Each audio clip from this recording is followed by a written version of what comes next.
Isak tangis iringi kepulangan Windri Nurfadila TKW asal Jember yang jadi korban pembunuhan di Malaysia. Kepulangan jenazah TKW Jember yang menjadi korban pembunuhan di Malaysia disambut isak tangis keluarga dan kerabat korban. TKW Jember bernama Windy Nurfadilah, menjadi korban pembunuhan di Selangor, Malaysia pada tanggal 29 Januari tahun 2024 lalu. Isak tangis keluarga dan kerabat mengiringi kepulangan jenazah korban di rumah duka, di Jember, Jawa Timur, pada Minggu tanggal 4 Februari tahun 2024 petang.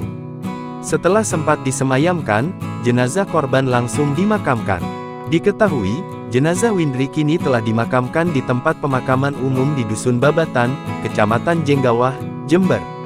Diketahui korban baru 8 bulan kerja di Malaysia sebagai cleaning service, namun tidak terdaftar resmi sebagai pekerja migran Indonesia. Dari informasi Dinas Tenaga Kerja Kabupaten Jember, korban tewas dibunuh teman prianya sesama pekerja migran Indonesia. Pelaku juga dikabarkan tewas setelah ditembak polisi Malaysia, karena melawan saat akan ditangkap.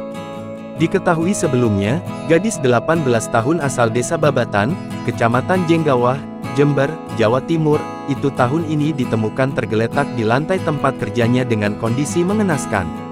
Otoritas kepolisian setempat terlihat melakukan proses pemeriksaan untuk kepentingan penyelidikan sebelum dibawa ke salah satu rumah sakit di Malaysia.